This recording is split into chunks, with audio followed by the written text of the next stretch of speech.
According to the FBI, hate crimes in America targeting Muslims or people who just appear to be Middle Eastern surged in the aftermath of 9/11. There is this cloud, with the hate crimes, with the profiling, with being rounded up. Again, I think this illustrates the power of film, that in spite of the reality, in spite of the material that we know to be true, we still embrace the mythology. The mythology is still a part of our psyches. Stereotypes take a long time to wither away. And for many of us, we're comfortable with our prejudices. We don't want to change. We've grown accustomed to this face.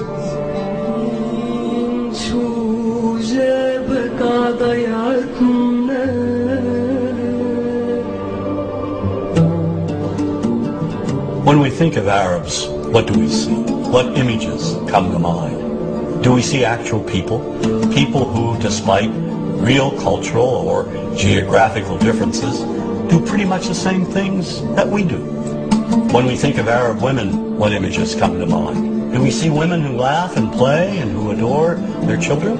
Women who work in the home as well as outside? Would it come as a surprise to know that in many Arab countries, a majority of college students are actually women? What's our media image of Arab men?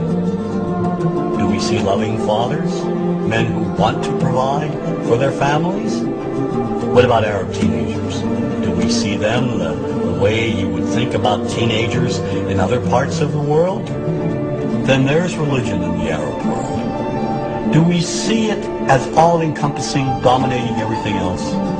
Do we know that even though faith plays a huge role in the Arab world, just as it does here in the United States, that it's also true that much of the Arab world is quite secular? When we think of Arabs and religion, does Christianity come to mind? Do we remember that there are over 20 million Christians in the region who have lived side by side in harmony with Muslims for centuries?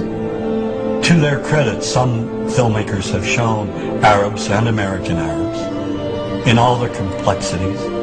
An excellent way to shatter a stereotype is through laughter, through comedy. So we have comedians. Comedians have done this historically. Black comedians, Jewish comedians. So we see Arab comedians doing this, and this is one way to release the tension. Here's on a credit card, true story. Guy behind the counter picked up my credit card, sees the Olive card, looks at me all weird. He's like, hey buddy, what kind of name is that?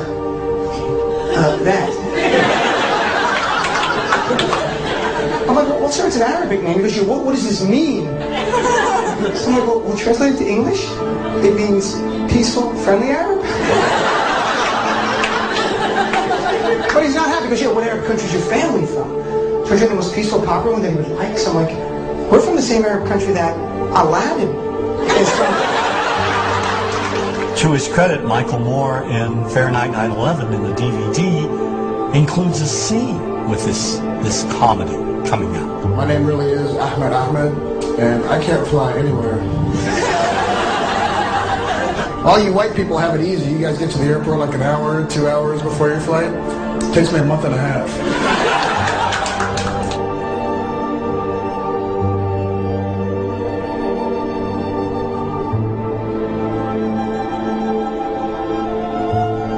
Nous vivons dans un monde qu'on peut critiquer, qui est le monde de la dérision. Vous le savez bien, dans les médias, je dirais le monde de la dérision, on se moque de tout. Le fait que ça se fasse me satisfait. Parce que ça veut dire que nous avons, qu'on est libre, peu à peu... Il faut qu'on soit beaucoup plus sage que ça, qu'on rentre pas dans ces provocations. Et c'est pour ça que... C'est l'autocensure, ça, Jamel. Tu comprends ce que je veux dire? Si on commence à pas faire de dessin pour pas choquer les musulmans... Non, c'est-à-dire que...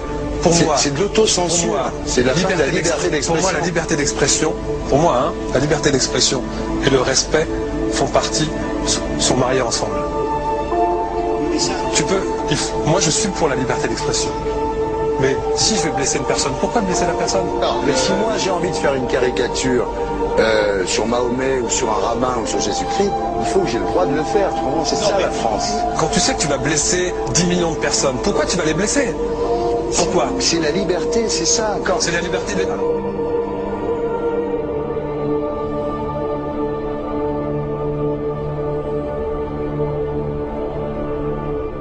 Ah oui. Vous pensez pas que c'était à vous de vous excuser, non? En disant le sketch n'était pas très drôle, je suis désolé si j'ai blessé des gens, voilà, excusez-moi, voilà, c'est une connerie, c'est mon travail.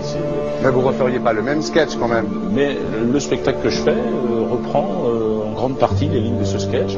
Mais il y a un truc que je comprends pas sur cette affaire, c'est qu'à aucun moment vous avez senti le besoin de vous excuser et que vous en avez rajouté. C'est tellement surprenant, c'est tellement inadmissible que j'en suis choqué. Voilà. Dans un pays où on peut parler, on peut s'exprimer. Et là, pourquoi tout d'un coup sur un sujet on ne pourrait pas s'exprimer? Vous savez bien pourquoi on ne peut pas s'exprimer? Pourquoi?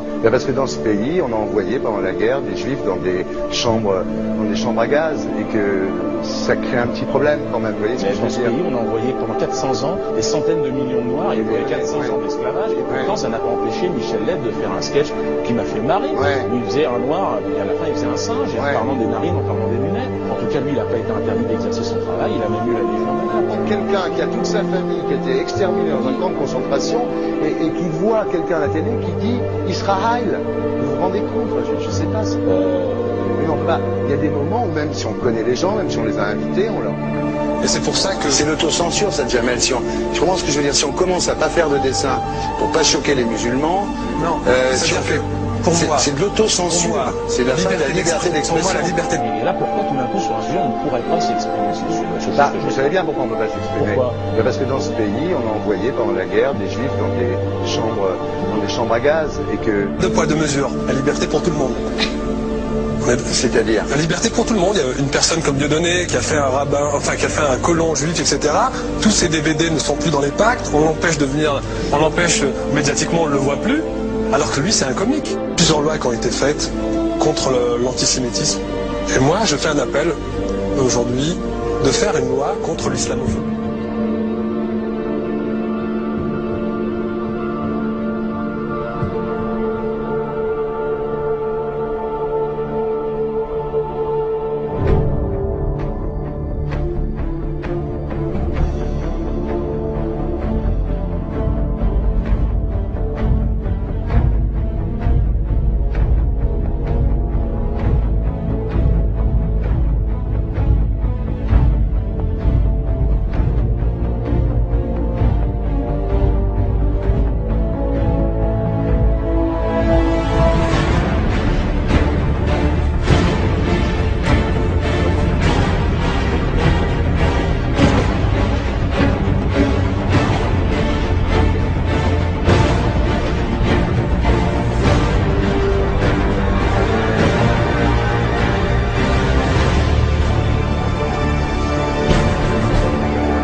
Thank you.